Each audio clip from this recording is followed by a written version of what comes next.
Good morning my dear students of fifth class. मैं आपकी हिंदी की टीचर गुरजीत कौर।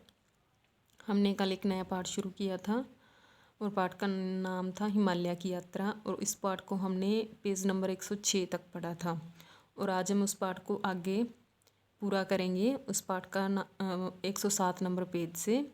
तो इस पाठ में हमने कल क्या पढ़ा था, इस पाठ के जो लेखक हैं पंडित जवाहरलाल नेहरू, वो अपना अनुभव हमें बता रहे हैं कि जब वो हिमालय की यात्रा पर गए थे तो उन्होंने किन किन कठिनाइयों का सामना किया और उन्होंने क्या क्या देखा। तो पेज नंबर 107 से हम लोग शुरू करेंगे। इस यात्रा ने मुझे दिल को कंपा देने वाला एक अनुभव हुआ। इस यात्रा में मुझे दिल को कंपा देने वाला एक अनुभव हुआ। अनुभव मतलब तजुर्बा, दिल को कंपा देने वाला एक तजुर्बा हुआ।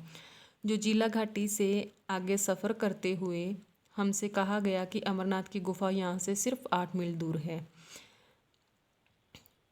पुरी में बुरी तरह से हिम से ढका हुआ एक पहाड़ था। पुरी एक जगह का नाम है, हिम मतलब बर्फ़। पुरी में बुरी तरह से हिम से ढका हुआ एक पहाड़ था जिसे पार कर दूसरी ओर जाना था। पर 8 मील होते ही क्या है। मन में उमंग बहुत अधिक था और अनुभव बहुत कम। उमंग क्या होता है? जोश। अनुभव तजुर्बा, मतलब इस बात का बहुत जोश था कि 8 मील होता ही क्या है।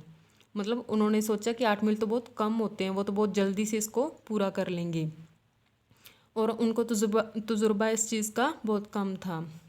आगे हैं, हमने 11,500 फुट की ऊंचाई पर तंबू छोड़ दिए थे। रास्ता दिखाने के लिए एक गडरिये को साथ लेकर छोटे से दल के साथ पहाड़ पर चढ़ने लगे। गडरिये कौन होते हैं?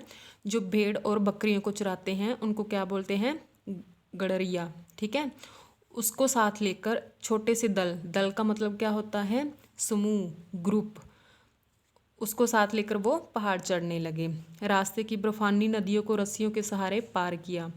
ऊपर चढ़ते हुए सांस लेने में कठिनाई होने लगी।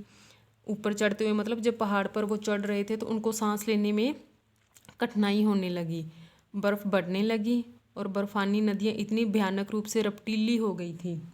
रपटीली मतलब फिसलने वाली, मतलब उन पर चलते थे तो उनका पैर फिसलता था। हम कितनी बार गिरे और उठे याद ही नहीं। मतलब वो रपटीली जो जगह हो चुकी थी उससे कितनी बार वो गिर चुके थे। ठीक है, एक एक कदम आगे बढ़ाने के लिए कोशिश करनी पड़ी। प्रातः 4 बजे से चढ़ते चढ़ते 12 बज गए। प्रातः का मतलब क्या होता है? सुबह। वो सुबह के 4 बजे लगे थे पहाड़ियों पर चढ़ने, और क्या कितना समय हो गया था? 12 बज गए थे दोपहर के। हम बुरी तरह थक गए थे फिर भी रुके नहीं। तो इसमें इन्होंने एक फोकस पॉइंट दिया हुआ है, देखो। लेखक ने रास्ता दिखाने के लिए किसका साथ लिया? तो हमने क्या पढ़ा था? किसका साथ लिया था? गडरिये का। किसका साथ लिया था? गडरिये का। ठीक है, आगे स्टार्ट करेंगे। अचानक नज़र उठाई तो एक विशाल हिम सरोवर था। हिम सरोवर मैंने क्या बताया था? बर्फ़ से ढका हुआ सरोवर, हिम सरोवर। ठीक है, हिम का मतलब बर्फ़। मानो वह पूरी थकान का पुरस्कार हो। अब इस लाइन का, इस पंक्ति का अर्थ क्या हुआ? मानो वह पूरी तरह थकान का पुरस्कार हो, मतलब उन्हें लगा वो जहाँ पहुँचना चाहते थे वहाँ पे पहुँचने ही वाले हैं। पुरस्कार मतलब इनाम हो। उनको देख के लगा कि हम लोग तो बस पहुँचने वाले हैं, ये उनके लिए इनाम से कम नहीं था। दृश्य इतना सुंदर था। दृश्य मतलब नज़ारा। नज़ारा इतना सुंदर था कि मैं भाविभोर हो उठा। भाविभोर का मतलब बहुत खुशी वाली, खुश हो गया। ठीक है, मेरे रोंगटे खड़े हो गए। चारों ओर बर्फ से ढकी पर्वत चोटियां मानो देवताओं का मुकुट हो।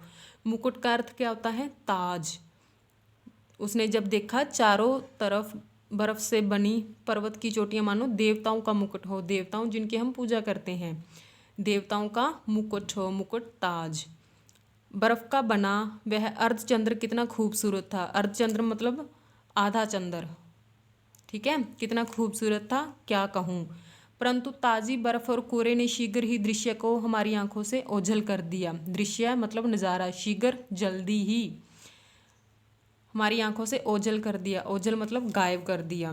ठीक है, ताज़ी बर्फ़, मतलब वहाँ पे और बर्फ़ गिरने लगी। वो जो दिख रहा था वो दिखना बंद हो गया। मालूम नहीं कि हम कितनी ऊंचाई पर थे, पर मेरा अनुमान है कि 15-16 हज़ार फुट की ऊंचाई पर ज़रूर रहे होंगे, क्योंकि हम अमरनाथ की गुफा से बहुत ऊपर थे। हमें इस अनुपम हिम सरोवर को पार करके दूसरी तरफ नीचे गुफा में जाना था।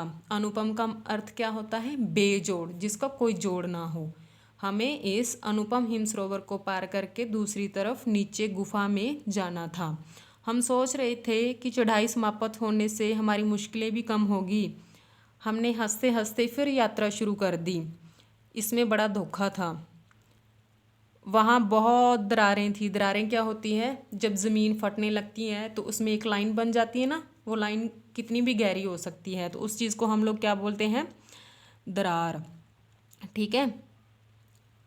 नई बर्फ़ पड़ने से दरारें ढक गई थी। इस बर्फ़ ने तो मेरा जीवन ही ले लिया था। मतलब दरारें बहुत बड़ी थी।